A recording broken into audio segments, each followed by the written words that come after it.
Estamos acá de vuelta, ¿cómo andan? Les traigo noticias desde Grecia que son alarmantes, preocupantes. Se aprobó la jornada laboral diaria de 13 horas y de 74 horas semanales, así como lo estás escuchando, terrible, gravísimo. Vas a poder trabajar los fines de semana, es decir, los empleadores van a habilitar la instancia de trabajar los fines de semana y esto tiene que ver con una sumatoria que se hace de las 8 horas, a las cuales ya estamos acostumbrados, más la posibilidad de trabajar otras 5 horas para otro empleador. Más o menos un blanqueo de lo que sucede en muchos lugares del mundo donde tenemos que trabajar en 2 o 3 laburos. Bueno, eso es lo que está sucediendo. Nada lindo para ir a trabajar a Grecia en este momento, por lo menos si sos empleado de una empresa en ese país. Además, se habilitó la posibilidad de que lleven adelante sanciones, multas de hasta 5.000 euros y cárcel para quienes ejerzan bloqueos en la puerta de los lugares de trabajo, lo cual implica una restricción muy importante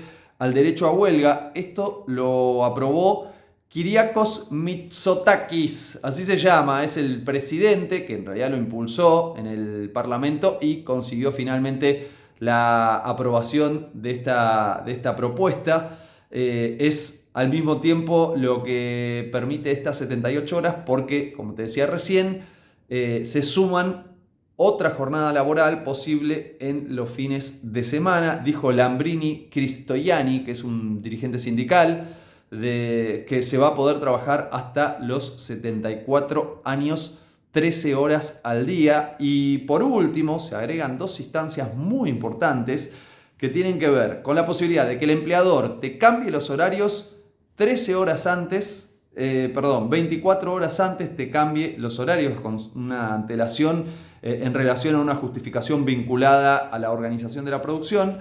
Y por último, el periodo de prueba se extiende a un año, es decir, que durante el primer año de trabajo te van a poder despedir sin derecho a la indemnización y sin ningún tipo de justificación. ¿Qué te parece? Hermoso, re lindo, ¿no? Divino todo esto que te estoy contando para matizar un poquito, porque obviamente hay cachengue en este momento en Grecia, en Atenas. Los carteles en las movilizaciones grandes que se están dando indican volvimos al esclavismo prácticamente, somos los nuevos trabajadores, los nuevos esclavos del siglo XXI, pero en ese marco vamos a tratar de contrapesar un poquito todo esto y vamos a viajar de Atenas, de Grecia, a Estados Unidos, porque allí el sindicato de trabajadores automotrices, de 3 automotrices, las 3 más importantes, General Motors, la Ford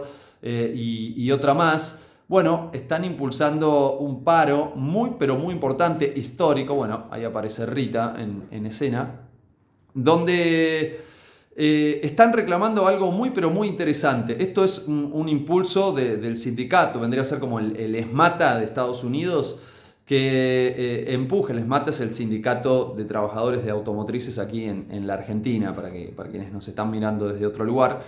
Y lo que está impulsando es un paro por tiempo indeterminado, se llama Unions Auto Workers, así es el nombre del sindicato, que está paralizando totalmente la producción en estos 3 lugares. ¿Con qué tiene que ver? Con la inflación, ¿sí? Dato importante, recibió el apoyo nada más y nada menos que de Joe Biden, del presidente de Estados Unidos, la huelga, y también de Barack Obama, el presidente que en su momento apoyó la reducción del salario de estos mismos trabajadores.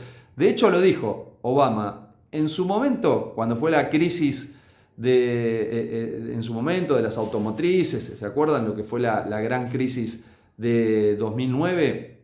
La crisis financiera de Estados Unidos que derramó para todo el mundo. Bueno, los trabajadores aceptaron bajarse el sueldo porque las compañías estaban en un momento muy crítico, ¿no? para su impulso, para su ejercicio. Y a partir de allí dicen, bueno, ahora están ganando muchísimo dinero, hay inflación, el poder adquisitivo del salario se está derrumbando y necesitan las trabajadoras y los trabajadores que les den una mano, ¿no? Ahora les tocó poner a ustedes. En su momento pusieron los trabajadores, ahora pongan ustedes. Ese fue el mensaje de Barack Obama.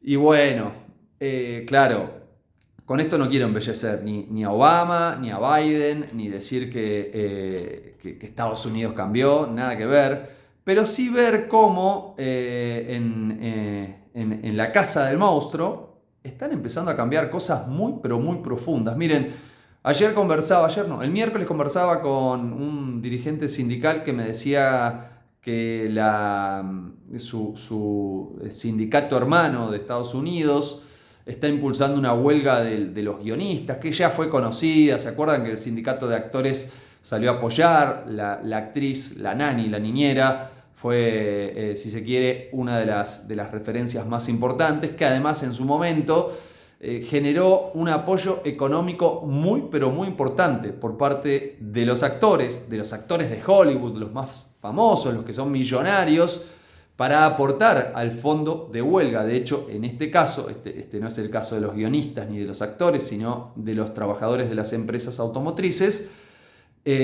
cuentan que llevaron adelante una colecta para poder sostener la huelga por un plazo muy, pero muy largo. Y esto es muy importante porque quiere decir que el conflicto tiene resistencia, tiene la posibilidad de durar durante un largo periodo.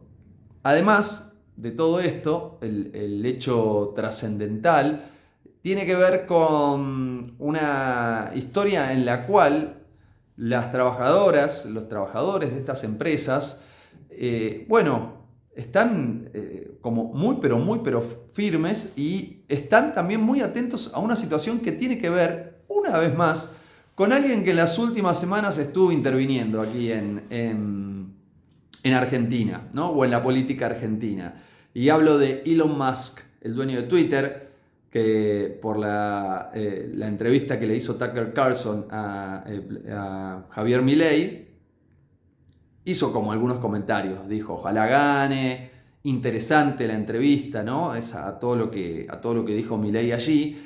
Y en ese marco, algo que es interesante es que él es el dueño de Tesla, que es la empresa de autos eléctricos que no tiene sindicatos directamente. ¿Qué dicen los dueños de estas empresas? Que no pueden pagar esos aumentos salariales que están demandando porque están llevando adelante la transición energética que esta empresa, que es competidora, Tesla, la de Elon Musk, no lo está haciendo. Entonces, está en juego un poquito aquello que tiene que ver con el litio, con nuestros recursos naturales. No por casualidad Elon Musk saluda a Milei, no por casualidad esa misma persona en su momento apoyó el golpe de Estado en Bolivia. Hay que tratar de hilar un poquito más fino, ver cómo todo tiene que ver con todo y a partir de allí pensar también el conflicto de lo que está pasando en Estados Unidos en esa clave, ¿no? En la clave de la transición energética, en la clave de cómo está cambiando la fabricación de vehículos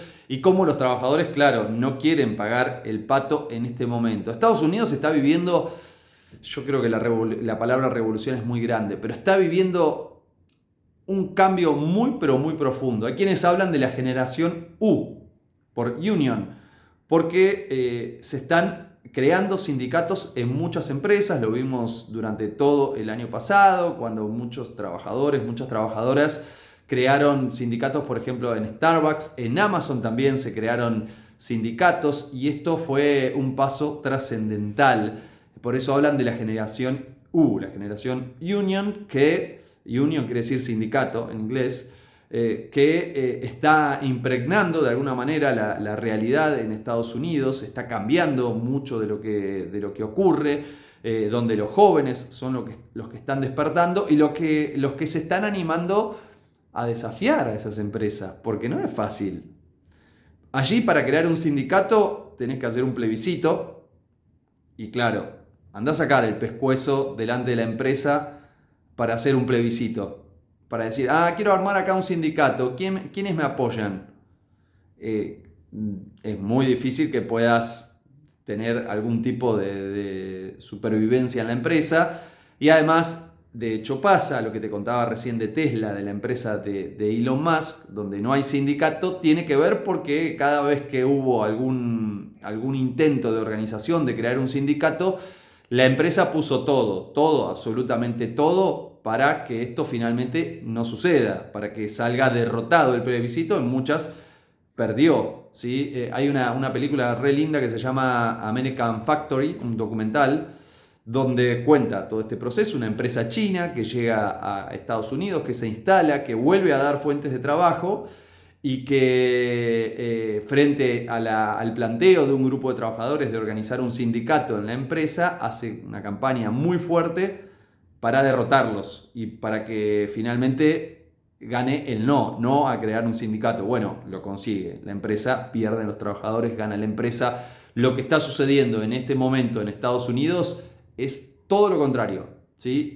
Entonces, es una re novedad. Es muy, pero muy interesante, porque además se está poniendo en jaque el consenso de los últimos 40 años, de Ronald Reagan, de Margaret Thatcher, la ídola de Milei, la referencia de Milei, que no solo es muy importante para quienes vivimos aquí en Argentina, porque fue la que comandó el bombardeo y todo lo que ocurrió en el conflicto, en la guerra de Malvinas de 1982, sino porque impuso a sangre y fuego la dura derrota que sufrieron los sindicatos de trabajadores en Reino Unido y el retroceso de derechos que comenzó allí, que también tuvo su eco en Ronald Reagan y que a partir de allí, en Ronald Reagan en Estados Unidos, y que a partir de allí se impregnó ese llamado consenso de Washington a lo largo y a lo ancho del mundo. Muchas de las consecuencias las estamos viviendo en este momento, pero en aquel lugar donde nació esa historia, hoy todo se está poniendo en crisis y son las trabajadoras y los trabajadores, sobre todo los más jóvenes, quienes poco a poco empiezan a ejercer sus derechos, empiezan a reclamar ampliar la cobertura social, tener mejores condiciones de trabajo y se empiezan a organizar y empiezan a dar pasos muy pero muy importantes que son para seguir, y por eso aquí en este espacio te propongo seguir contando de qué se trata, seguir contándote de qué se trata esta historia, cómo sigue el conflicto de los trabajadores de las automotrices, pero también de cada una de las empresas donde se van creando sindicatos y se van conquistando derechos. ¿Esto quiere decir que cambió Estados Unidos, que la política exterior bélica, colonialista es distinta? No, no quiere decir eso, pero sí que hay un germen en ese mismo lugar de una forma distinta de ver la sociedad, y la verdad que es muy, pero muy interesante.